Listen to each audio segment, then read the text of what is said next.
Drishti IAS is pleased to bring you a program specially targeting GS Paper 4, which deals with ethics, integrity, and aptitude.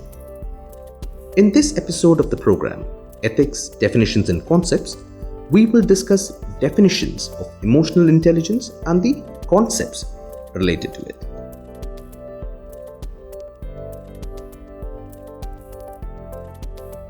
So, what is emotional intelligence? The term was coined by two researchers, Peter Salovey and John Mayer in 1990, but it got popular in 1996 from Daniel Goleman's book, Emotional Intelligence: Why It Can Matter More Than IQ. According to Goleman, emotional intelligence is the capacity for recognizing our own feelings and those of others, for motivating ourselves and for managing emotions effectively in ourselves and others. An emotional competence is a learned capacity based on emotional intelligence that contributes to effective performance at work. So, in a nutshell, emotional intelligence refers to the ability to identify and manage one's own emotions as well as the emotions of others. Now, we will focus on the two prominent models, namely Salovey and Mayer's model and Daniel Goleman's model regarding emotional intelligence. First, let's look at Salovey and Mayer model. There are four branches in their conceptual framework. First, perceiving emotions, which is the identification of emotions in oneself and in others. Second is emotional facilitation of thought, which is the use of emotions to guide our thoughts and judgments. Thirdly is understanding and analyzing emotions, which means accurately identifying emotions and understanding the complexity of inter- and intrapersonal emotions. And lastly, reflective regulation of emotions, which is the ability to analyze and manage emotions. Now, let's look at Daniel Goleman's theory. Daniel Goleman divided emotional intelligence into personal and social competences. They contain a large range of skills which are the elements of emotional intelligence. Let's first see personal skills. Now, they include self-awareness, which is the ability to recognize one's own emotions and its effect on others. Self-regulation, which is the ability to control emotions and think before acting. And motivation, which is the zeal to pursue goals with energy and persistence. Now focusing on social competencies, which includes empathy, which is the ability to understand the feeling of others, and social skill, that is the proficiency in managing relationships. On the basis of the above models, emotional intelligence can be split into 5 essential elements: recognizing, understanding, and managing the emotions of oneself and of others, expressing our thoughts, developing and maintaining social relationships, coping with challenges, and using emotional information in an effective and meaningful way. For better conceptual clarity on emotional intelligence, let's focus on the difference between emotional quotient and intelligence quotient. While emphasizing on the difference between emotional quotient and intelligence quotient, Daniel Goleman has stated that what really matters for success, character, happiness, and lifelong achievements is a definite set of emotional skills, that is your EQ, not just purely cognitive abilities that are measured by conventional IQ tests. EQ, or emotional quotient, refers to a person's ability to perceive, control, evaluate, and express emotions, whereas IQ, that is intelligence quotient, is a score derived from one of the several standardized tests designed to assess an individual's intelligence. It is used to determine academic abilities and identify individuals with mental challenges.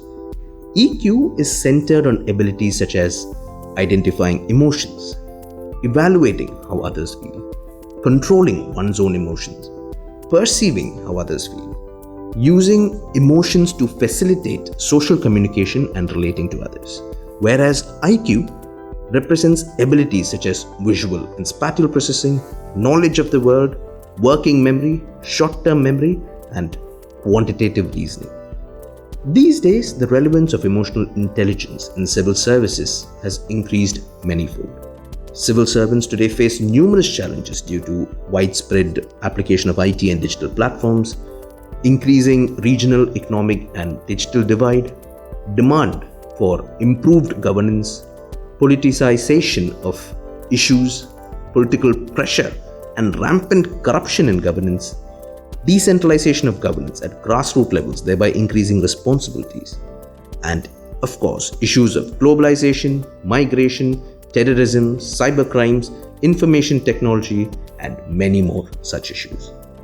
Now let's focus on the importance of emotional intelligence in civil services. That is, how can emotional intelligence be used to resolve the above issues in civil services? Firstly, for targeting policies better.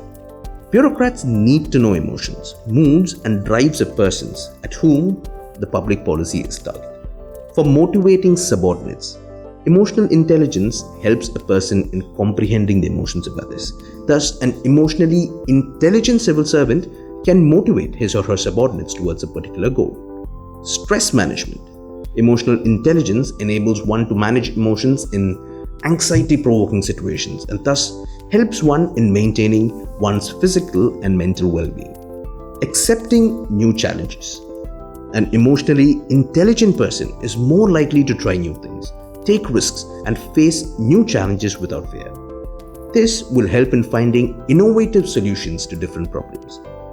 For decision making, emotional intelligence helps in recognizing such emotions that are unrelated to any specific problem and not allowing them to be influential in the final result. For better communication, an emotionally intelligent civil servant will be able to communicate the policies much better. For maintaining balance in life, and most importantly on the personal front, emotional intelligence makes one more flexible, empathetic, and clear in expression. Now let us look at some real-life examples. Armstrong Pame, an IAS officer from Manipur who initiated and built the 100-kilometer long road, popularly known as the People's Road, connecting the state of Manipur to the states of Nagaland and Assam without the support of government funding. He raised money for this project from the people at large. Now the effort of this IAS officer could have become successful only because he was able to communicate effectively with all the stakeholders, including the government. High emotional intelligence inculcates good communication skills. Mahatma Gandhi, our greatest leader of the 20th century, is known for his high emotional intelligence.